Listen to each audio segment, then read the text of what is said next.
pasan de noches y madrugadas llenas de hambre, siguen andando y navegando un mundo que cambia y sigue cambiando, navegando un mundo que cabe y sigue cambiando. Dos oruguitas paran al viento mientras se abrazan con sentimientos, siguen creciendo, no saben cuándo buscar algún rincón. El pulso sigue cambiando, inseparables son y el tiempo sigue cambiando.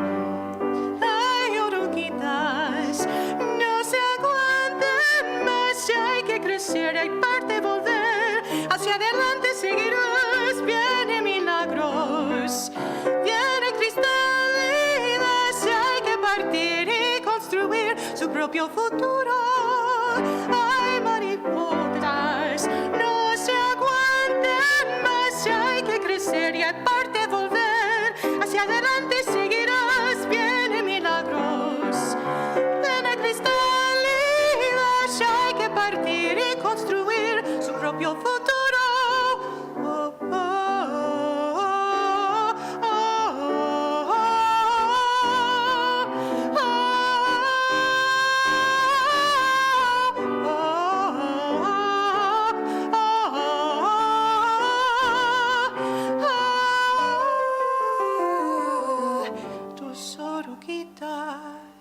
Desorientadas en dos capullos, bien abrigadas con sueños nuevos. Ya solo falta hacer lo necesario en el mundo que sigue cambiando, tomando sus paredes. Ahí viene nuestro milagro, nuestro milagro. Ay, mariposas, no se aguanten más, hay que crecer y aparte volver, hacia adelante seguirás, ya son milagros, rompiendo cristales, hay que volar, hay que encontrar su propio futuro. Ay, mariposas, no se aguanten más, hay que crecer y aparte volver, hacia adelante seguirás, ya son milagros, rompiendo cristales, hay que volar, hay que encontrar su propio futuro.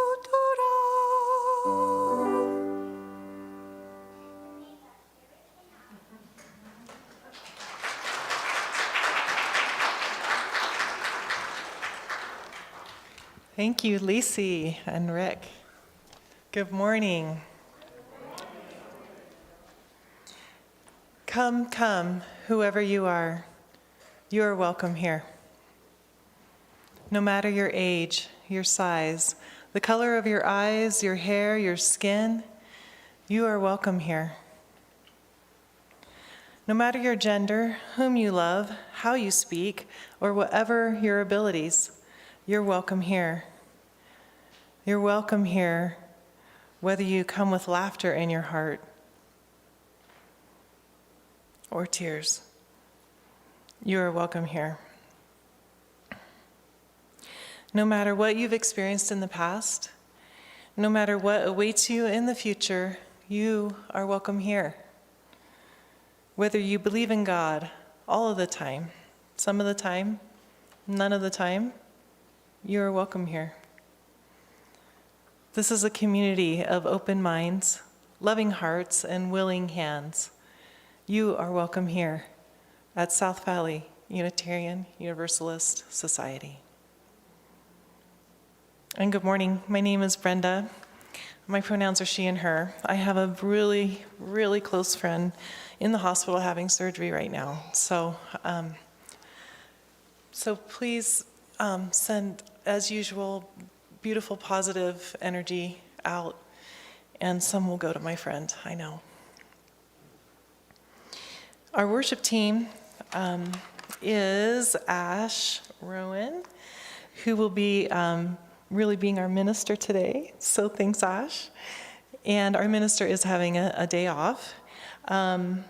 Grace Burns is our assistant for our religious education program and will be giving the story. We already heard Rick and Lisi Youngberg, and then we have Tara Briggs, and we have John Allen giving us beautiful music. Bob Scarborough is making sure we can all hear this back there in the booth. And Brian DeBink will be giving us his South Valley story. And he's also going to come up right now and give us the latest announcement from our COVID task force as we continue to move forward through this process. Good morning, I am Brian Debink, and my pronouns are he and him.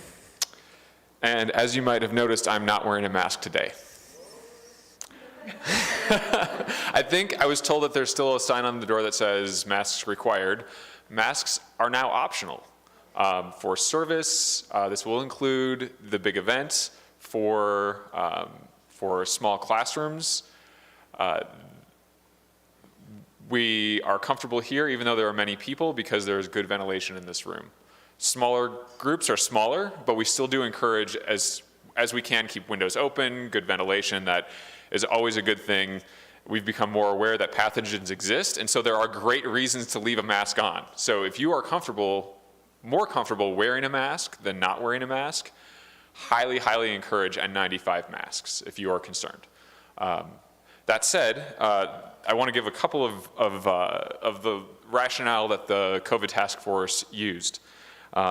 This is in line with CDC guidance, which we know has been kind of theoretically, as has been popularized very all over the place, and hasn't necessarily always been well communicated, but they have striven to actually, reflect the actual data that is out there. There is strong evidence that wearing masks has not significantly affected the spread of the Omicron variant. Vaccines are still incredibly effective for keeping down mortality and hospitalizations from all coronavirus. The newer subvariant, I think it's called BA2, that you may have heard of, that is starting to come into the US. We are keeping an eye on this, although I believe Jordan had said that the current kind of initial data from Europe and other places suggests that it is also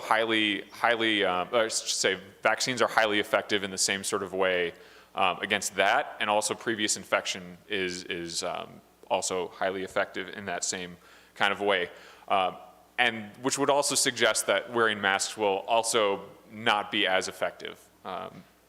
So those are the reasons. Like I said, if you want to wear a mask, please, please, please, please do. If you do not want to wear a mask, that's fine too. And I think that everybody, can hopefully be comfortable with that. And if not, I am here. I don't know how long. Jordan and Shawnee are also on the committee. They'll be around after, and we can have a discussion. And frankly, if you want to come up to me and you're wearing a mask and you say, I would like you to put on a mask, I will personally happily do that, if that makes you more comfortable to have that discussion. So I think that's all I have to say about it. It's been a long, winding road, and I'm not going to say that we're not going to need to kind of go back again to putting on masks, because we just don't know, right? So just kind of trying to be as open as we can. I know lots of people have been really looking forward to that, but also setting expectations that, just like the CDC, we're going to be a little confusing here, and we may just need to step back. All right. Thank you. And let's thank the COVID task force for 2 years of constantly looking.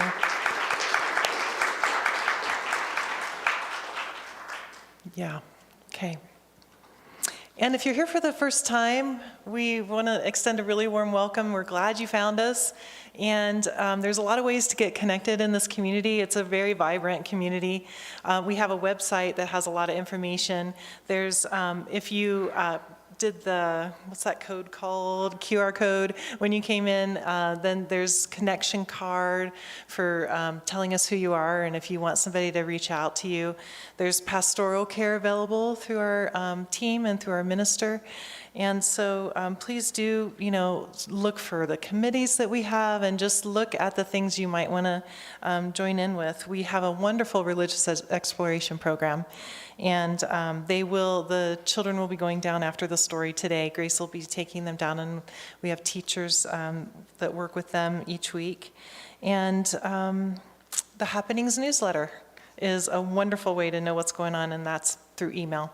One of the things that we've been doing is having food trucks that are run by local community and BIPOC folks, and just our way of supporting people who are trying to start small businesses. And so that's been out in our parking lot on Friday, Saturday, Sundays. Not tonight, because it's supposed to snow. Who knows? It's spring, right? So now it's going to snow. But next weekend, et cetera, moving forward. I had some of that food last weekend. It was amazing. So do make a point to come to that. And our community is going to make a trip on April 10th, Sunday, April 10th, in the afternoon, with Holiday United Church of Christ and First Unitarian Church. And we're going to go with the Friends of Great Salt Lake. And we're going to have an afternoon of public witness and song and silence as we honor this critical sanctuary and beautiful resource, as we know that it is threatened at this time. Let's sing. If you want to, stand as you're willing and able to sing, and then stay standing as we light our chalice after singing. And the song is Come, Come, Whoever You Are. 188. This is a round, so we'll go through this a few times and come in where the numbers are as you would like, and let's harmonize with each other.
Stay standing while we light the chalice.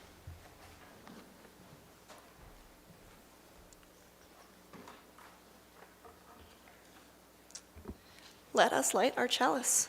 You're already standing, which is great. And as we say our chalice lighting words, you are also welcome to use our actions along with that if you want. Those at home are invited to light a chalice of your own and share in this ritual by entering chalice is lit at and the name of your street in the chat box on Zoom. We light this chalice for the warmth of love, for the light of truth, and for the energy of action. Thank you. You may sit down. Good morning. My name is Ash Rowan. My pronouns are they, them, and he, him, and I'm excited to welcome you into the sanctuary this dreary morning, but hopefully we can get some rain, and that will be great.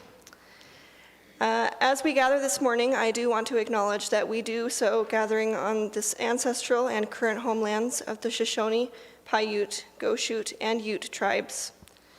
As Unitarian Universalists, we acknowledge the complex and violent history that resulted in the stealing of these lands and the cultural and physical genocide perpetuated against its peoples at the hands and policies of white colonial settlers.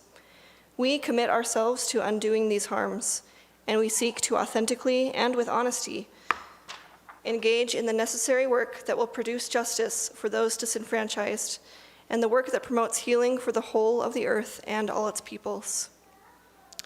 Before we continue, I do want to explain that our service today has a little bit of a niche and nerdy underlying theme. You might have noticed the poster up here. So this past week was the national holiday Pi Day, which is an annual celebration of the constant numerical value pi. In 1988, physicist Larry Shaw chose the date 314 to represent the first 3 digits of pi, which also happens to be Albert Einstein's birthday. Go figure. Pi is a shorthand representation for the ratio of a circle's circumference to its diameter. It's a number that is, mathematically speaking, transcendental, irrational, and infinite. Although researchers have calculated its value out to beyond 62 trillion decimal places, it is impossible to know in its entirety. And because it goes on forever, every possible number combination exists somewhere in pi. So your birthday, your phone number, your address are all somewhere encoded in that string. This chaotic construct is all around us. Since it appears organically within every circle, pi is an essential element, both in human construction and in natural engineering. It is encoded into the fabric and patterns of life itself. So with that in mind, let us move forward together into our worship. This call to worship comes from the Reverend Scott Taylor, and it's entitled, "We Light This Flame as an Act of Faith." We come with our doubts, worn out and worn down, wanting once again to trust, to believe that hope is not as fragile as it sometimes seems, that division is not as deep as it sometimes appears. And so we light this flame, the chalice, and the flame within each of us as an act of faith, a reminder, a redeclaration, a rekindling of the trust that darkness can't ever shut out the light, that kindness is more powerful than we know, that humility and accountability allow us to change, that together we can most certainly bend the arc of this beautiful universe toward justice. Now we have a story by Grace Burns for all ages.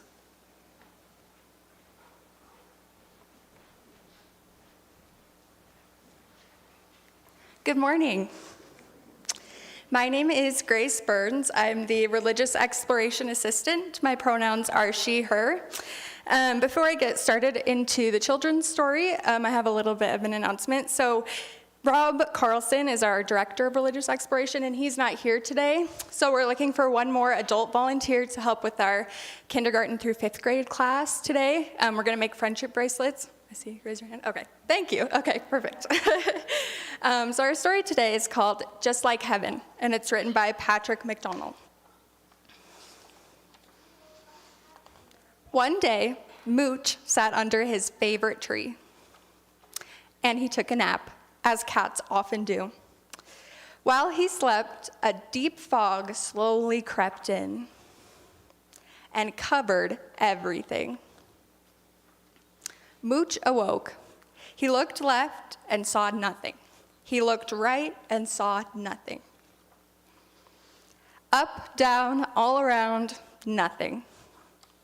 Mooch wondered where he was. Heaven, he thought? I must be in heaven. Mooch wasn't so sure what to do, so he just sat still. But after a while, he became curious and set out to explore. He felt cool dew on his little cat feet.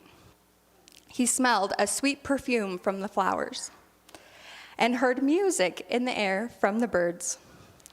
Wow, thought Mooch, what a great place. He walked past the playground filled with children's laughter, and he walked past the town filled with all of his friendly neighbors. He paused at his own house filled with the people he loved. So this is heaven, thought Mooch. Then Mooch came upon a big dog chained in a yard. The big dog growled, as unloved dogs often do, and it let out a big bark. In the past, Mooch would have gone all fuzzy with fear and ran away.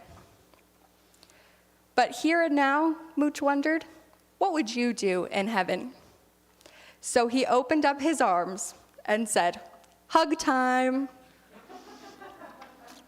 And they did. Wow, thought Mooch, what a great place.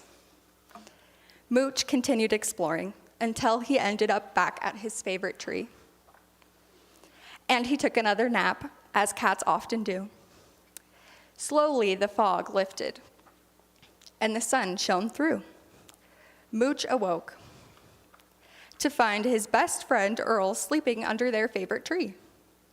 Wow, thought Mooch, what a great place, just like heaven. Now I'd like to invite all of our youth to head downstairs through the back stairs for our RE classes.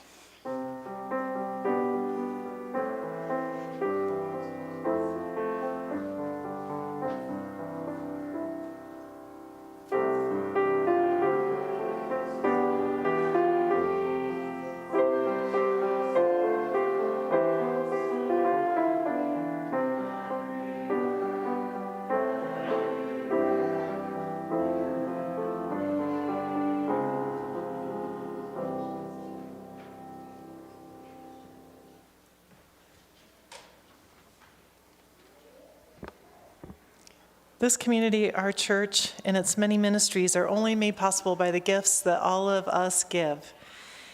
Many of us pledge monthly to make sure that this space and the work we do continues. And it is also our practice at South Valley to take a Sunday worship service offering. And we always share those with an organization that shares our values in the community. For March and April, it is the Friends of Great Salt Lake.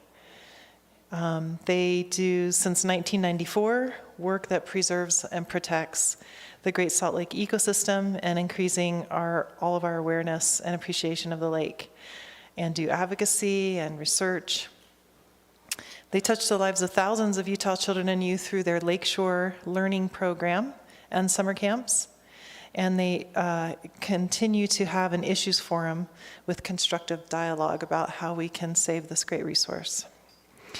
So please give generously and join with me in our offering words. We are this church. We are its hands, its heart, its voice. Together we share the wealth of this community and sustain it with our gifts.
For all that we have received and all we have found the courage to give, may we be truly thankful. May these gifts be a blessing both to South Valley and to the Friends of Great Salt Lake. I'm going to invite Brian Debink back up to share an SVUUS story.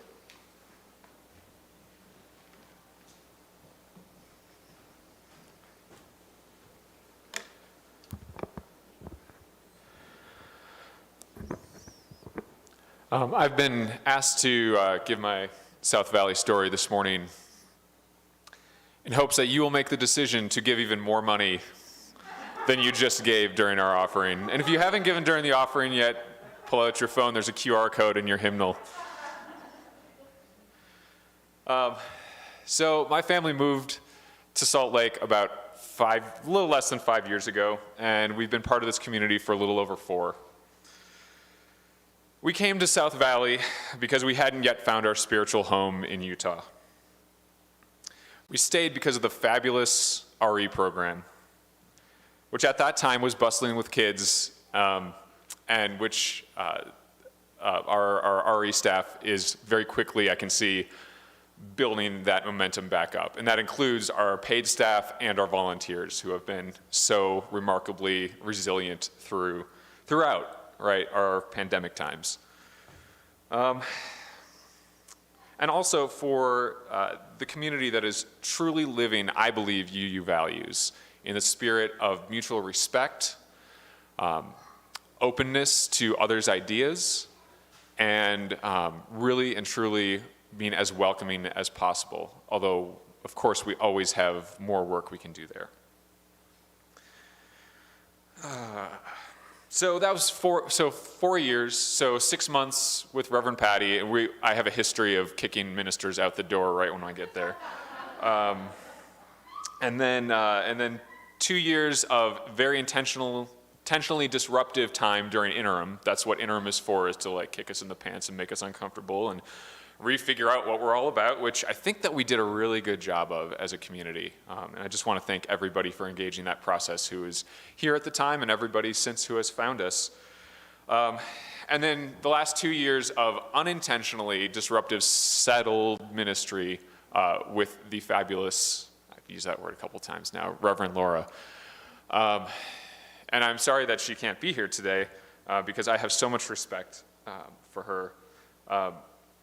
And of course, so while you use sort of by definition almost, and hopefully by definition, can be open to change as a defining feature, it's been a ride with y'all. And while I feel close to some of you, and I know many of you, I feel like we're just getting to know one another. But let me start from my earlier UU story. I have one. So my South Valley story actually starts with my Fox Valley story. Fox Valley Unitarian Universalist is in Appleton, Wisconsin. If you didn't already know, yes, I grew up UU, and actually in a church much like this one. Small church, lots of kids and families trying to live those UU values in a greater area that is much less religiously liberal or accepting. The local papers sometimes featured op-eds or letters decrying the UU cult on North Superior Street. Times changed. Those are the 80s. People were scared. I honestly can only imagine. I know that there are some of you who were UUs here in Salt Lake, and I can only imagine that there are similar stories from that time here. But this is my experience. So I grew up in that church, and as I became a youth, I had the opportunity to visit other UU congregations in our corner of the Midwest, Wisconsin, Michigan, or not even Michigan, really, Minnesota, I meant to say, and Illinois, and got to see the diversity of thought and practice in our faith tradition. I even pulled many of my friends from school into our youth group, which felt so great and was an absolute blast. Then, after the typical UU college blip, Michelle and I moved. My family, I meant to mention, my son is sick with not COVID today, and so the rest of my family is at home. which is also unfortunate because they really do, in fact, enjoy coming. So anyway, so Michelle and I moved to Ann Arbor and joined an already extremely large church. Just about 6 months after we got there, the longtime minister, much beloved, retired. So we spent over a decade in that church building lifelong friendships, having our 2 children dedicated in that community, along with unsurprising leadership and service sprinkled in. So that brings us to then moving out here. So that's my 3-minute slice of my UU life, which I'm not able to fully unpack and share with you. But what's important today is that the seeds that were planted in me by countless other UUs, who by sharing their gifts, perspectives, and values have pushed me here and have laid the groundwork for so many others. And so it's very hard for me, like going back to my church that I grew up in. There were so many people there who dedicated their time and their treasure and their talents to making that community. And I don't know what made them give those things. Passion to see youth grow up, dedication to values. Sorry. But that small church is now a very large church. And I don't know if that's the future of this church, but that was fueled by a brand new, first-time minister who was dedicated to being there for a very long time and growing that church up. And that is exactly what we have right now. I don't know how many times I've heard Reverend Laura say, "Hey, I've got my retirement plans here. Give me that 40-year contract, I'll sign it." So we are in a place right now, I think there's a lot of unease in society, and I'm sorry I'm rambling on here. There's a lot of unease in society over so many things, one of which is, I'm going to talk about money, inflation, right? And that affects everybody here.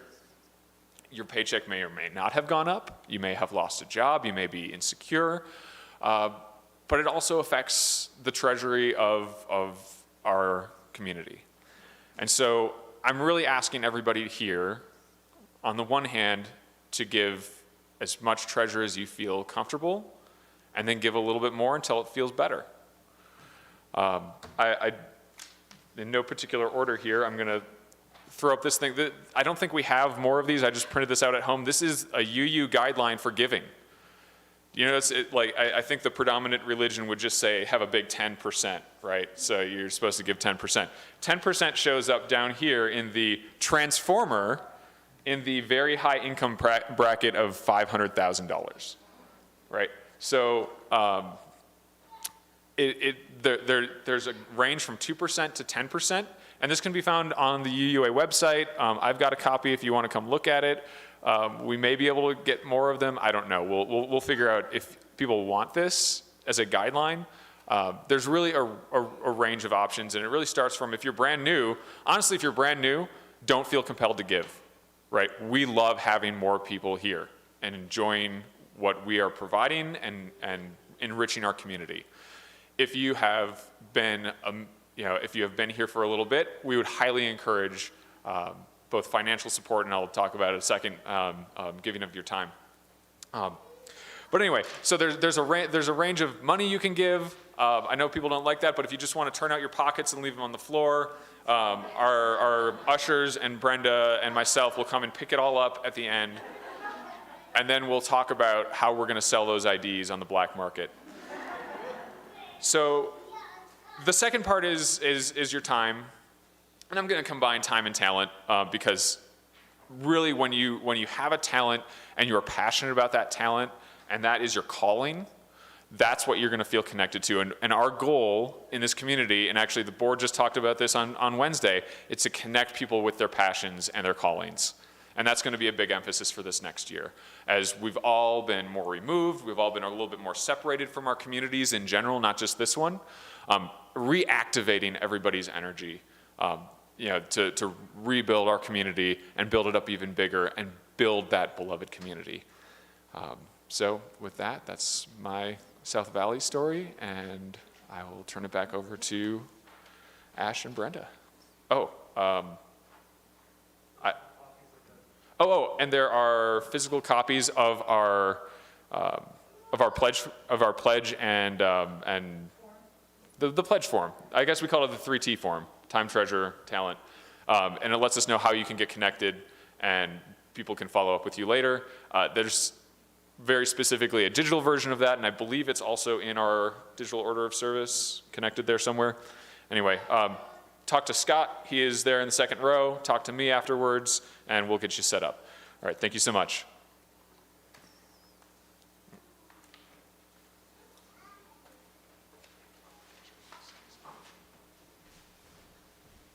All right, thank you, Brian, for that overview of our pledge drive. And then we do have the big event coming up. I believe that's the first Saturday in April, and that kind of will conclude this whole pledge drive, so that's something to look forward to as well.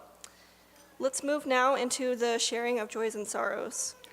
All gathered here today are invited to participate in our ritual of joys and sorrows. Those who are joining us in the virtual community are invited to use the chat box in the Zoom space to share your joys and sorrows. Our worship associate will gather and read those out from the pulpit after those gathered in the sanctuary have had an opportunity to approach the altar and place their stones. So for those who are gathered here in person, you are invited to approach the altar and place a stone in the water.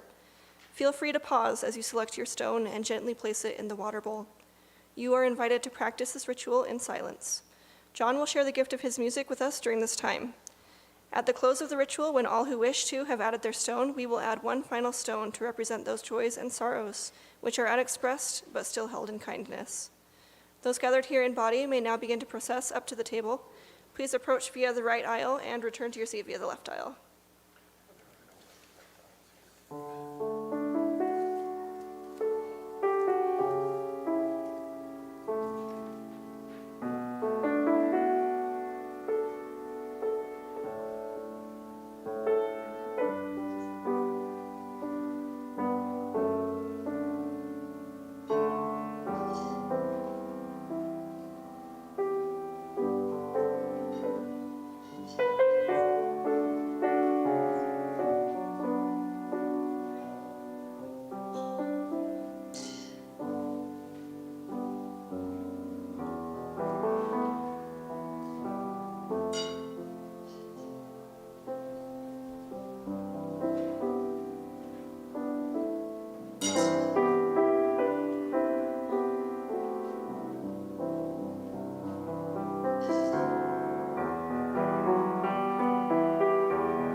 Again, I'm going to place one final stone to represent all of those joys and sorrows which still linger in our hearts, which may not be voiced, but we still wish to acknowledge.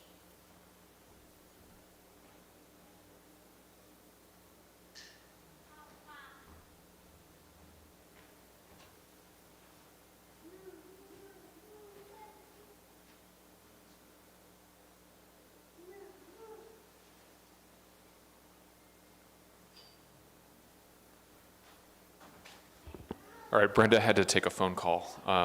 We hope that is good news. Our reading today is entitled Notes from the First Few Days of 2020 by Mary Andrew. 1. I am washing my face before bed while a country is on fire. It feels dumb to wash my face, and dumb not to. It has never been this way, and it has always been this way. Someone has always clinked a cocktail glass in one hemisphere as someone loses a home in another, while someone falls in love in the same apartment building where someone grieves. The fact that suffering, mundanity, and beauty coincide is unbearable and remarkable. 4. I know we skipped 2 and 3, but that's what's in my script here. 4. I must choose despair. I must choose between despair and energy. I choose the latter. Keats. What does it look like to state in the mind of smoke? What does it look like to state in the midst of smoke, I choose energy? For starters, I choose to finish washing my face.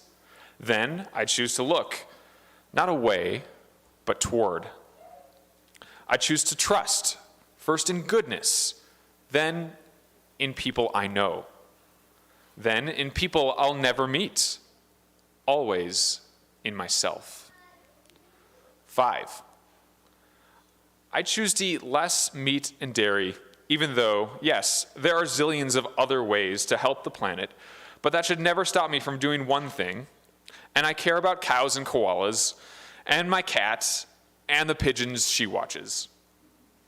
I choose to do the things that I think are too insignificant to matter, because sometimes protesting is an act of grieving, and small choices toward energy keep me from despair. 6. I choose to enjoy. I choose the new record. I choose to keep a $5 note in my pocket for someone who may need it. I choose to text a friend, I'm sending lots of love. And I choose to buy from Aboriginal-owned businesses.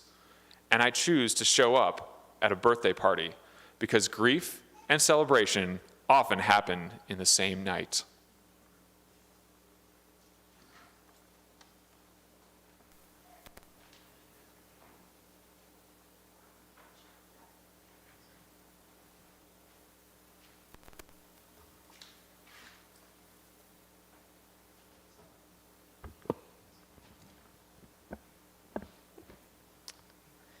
When I was first beginning to plan for this sermon, I was delighted to discover that it coincided with one of my favorite minor holidays. The question I realized was going to be how to tie it in with an inspirational and spiritual message. Fortunately, as I mentioned earlier, pi is an irrational number, and it just so happens that one of my favorite authors, Madeleine L'Engle, wrote a book which is entitled The Irrational Season. Madeleine was a Christian Universalist. In fact, it's because of her controversial belief in redemption for every soul, along with her scientific approach to religion, that many Christian bookstores, schools, and libraries refused to carry her books. L'Engle's novel, A Wrinkle in Time, now holds the distinction of being one of the most frequently banned books in American literature. The Irrational Season is the third memoir in her Crosswicks Journal series and takes its name from a brief poem L'Engle wrote about Advent, which is called After Annunciation. The poem goes like this: "This is the irrational season, when love blooms bright and wild. Had Mary been filled with reason, there would be no room for the child." During March of 2021, author Jessica Kantrowitz wrote this reflection on that piece, which, for worse and for better, I still find very timely. I keep coming back to the irrational season, the book, the poem, and the phrase itself. I think Madeline used it to mean that God's ways are wild and different than ours. It was irrational of God to become incarnate in a young, unmarried, marginalized girl, and yet that is where the beauty and the power of the incarnation lie. But I keep thinking that this season, this endless pandemic, this terrifying political moment in the United States is a whole different kind of irrational season. Irrational as in meaningless, irrational as in reckless, destructive, irrational as in evil. It is irrational that there are clear, simple ways to prevent the spread of a deadly pandemic, and people still refuse to do them. It is irrational that public health is a political issue at all, irrational for a government to have the resources to help its citizens and choose not to. It is irrational that the poor and starving are pitted against each other, when it is the wealthy and powerful that hoard wealth and spend political capital to make themselves even wealthier. It is irrational that we do not love each other, when love is the only thing that will save us." End of quote. When the times we live in are as irrational as they are, some might say it's also irrational to have faith in something better, something higher. Is that true? Is faith irrational? That I word is often deployed in the midst of a heated argument. You are being so irrational. We might associate it with someone who refuses to face facts, a person who is being driven purely by strong emotions. And it's true that faith can be that way. I'm sure that we've all met someone or even been someone who's been so certain that something is true that no amount of reasoning will convince them or us otherwise. Zealous, unchecked belief can become dangerous. It can fuel conspiracy theories and devolve into paranoia and xenophobia. Or on the other hand, faith can manifest as a kind of willful ignorance, an insistence that everything will be just fine, in an overly naive denial of what is actually happening. The problem, however, doesn't lie in being idealistic or in holding strong convictions. These can actually be vital elements of a robust faith, if we also apply our rational thinking. Science has taught theology about the nature of truth, and to look at things as they really are, not merely how it wishes, hopes, guesses, or imagines them to be. When faced with the unknown, we cannot simply accept the assertions of authority or the majority as final fact. While revelation and belief can certainly play a role, common sense, study, research, reflective thinking, observation, and direct lived experiences must also be synthesized to build out our fullest possible understanding of the universe. And yet it's also possible to become so engrossed in logic and in reason that we lose sight of something bigger. And the very nature of something like hope means that it can't be measured, quantified, or proven, but that doesn't mean it's not worthwhile.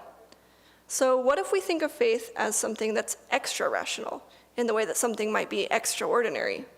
What if faith is something that is rational and something more? In the second Time Quintet book, A Wind in the Door, Madeline L'Engle wrote this exchange between two characters. "With my intellect, I see cause for nothing but pessimism and even despair. But I can't settle for what my intellect tells me. That's not all of it. What else is there?" Mrs. Murray's voice was low and anguished. "There are still stars which move in ordered and beautiful rhythm. There are still people in this world who keep promises, even little ones, like your cooking stew over your Bunsen burner. You may be in the middle of an experiment, but you still remember to feed your family. That's enough to keep my heart optimistic, no matter how pessimistic my mind. And you and I have good enough minds to know how very limited and finite they really are. The naked intellect is an extraordinarily inaccurate instrument." End of quote. Although our intellects cannot be entirely discounted, faith also exists beyond the things we can logically comprehend. Sometimes we still should hold persistent and earnest belief in something that perhaps seems impossible. So in that sense, faith isn't only rational. It doesn't always make sense to imagine that things could be better than they are. Objectively speaking, there are a lot of awful things going on around us at all times. And even so, even with all the best information available to us, we can still choose to hope. And then we can let that hope move us forward with purpose. In her book, A Rock That Is Higher, Madeleine L'Engle said the following: "Our truest response to the irrationality of the world is to paint or sing or write, for only in such response do we find truth." I invite you to ponder with me on what things you have faith in. In the dark hours of your soul, what is a source of hope for you? What inspires you? What drives you to create artwork? What makes your heart sing? Think about that for just a moment. Since I'm still fairly new to Unitarian Universalism, I asked some other UU friends how they define their faith. Think again about your answers to those previous questions while I read these responses. From my first friend: "To me, faith means something that is deeply held and fueled by something at least a little bit beyond rational thought and argument. Not because the faith hasn't been approached with reason, but because reason isn't the purpose of your faith in the first place.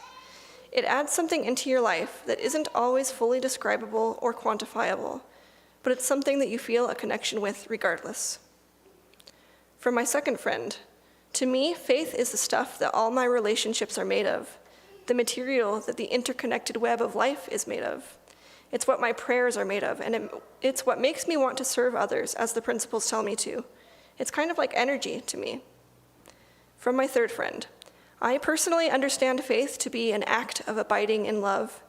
Faith never made sense to me when I thought of it as some kind of mental disposition or intellectual position.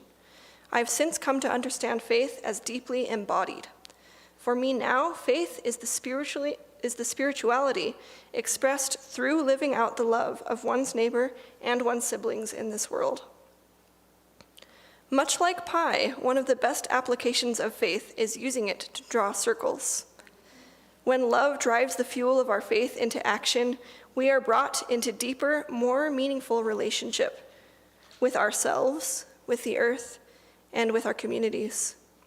If each one of us is a disparate point, faith can be the fabric that connects and interweaves between us. As Dr. Martin Luther King Jr. put it, we are caught in an inescapable network of mutuality, tied in a single garment of destiny. Whatever affects one directly affects all indirectly. And so when we find ourselves faltering individually, restoring faith can look like returning to the whole. We can be reminded that what we do and who we are does matter in a grander scheme, even in seemingly small moments and actions. It can be truly overwhelming to comprehend and to experience and to witness the constant injustices of this current moment. And there is also continual relief to be found in knowing that when we pull one thread in our own little corner, it tugs on every other intertwined thread in the tapestry. We are part of something. Everyone around us is part of that same something, and it matters. We matter. Here's another quote that I love from Madeleine: "I do not think that I will ever reach a stage when I will say, 'This is what I believe, finished.' What I believe is alive and open to growth." I find that so hopeful. There is always renewal. There is always restoration. There are always new things to discover and be inspired by. So to bring it all full circle, perhaps our faith can be like pi, infinite, beyond rational, and still well-rounded. May it be so, and may we have the courage to make it so.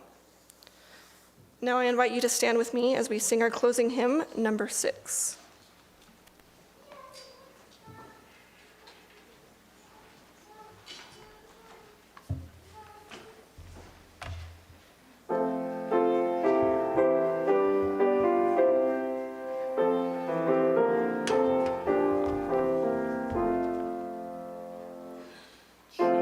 Just as long as I have breath, I must answer yes to life. Though with pain I make my way, still with hope I meet each day. If they ask what I did well, tell them I said yes to life.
Please remain standing as you are willing in body, mind, or spirit, and join us in our actions as we extinguish our chalice.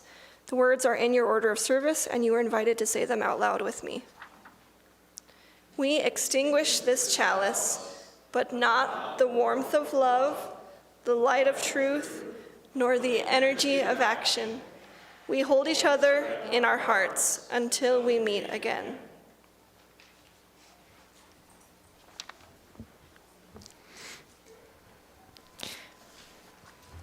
From Jessica Kantrowitz. In the meantime, dear ones, take care of yourselves and take care of each other. Be gentle with yourselves and be gentle with each other.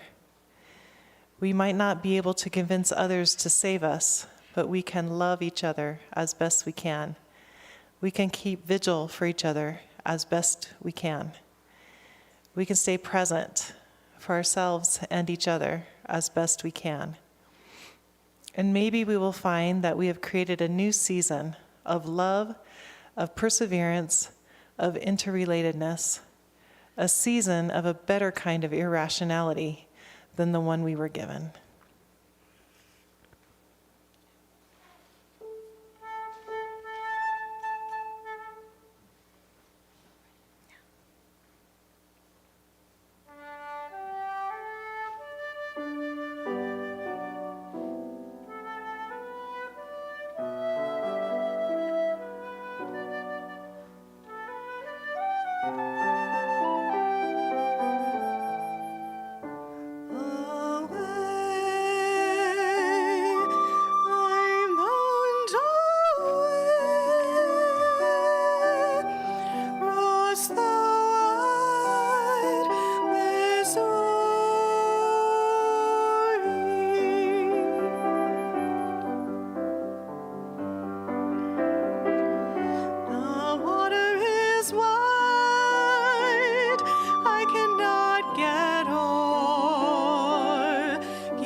Across the wide Missouri.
Thank you for joining us in worship this morning.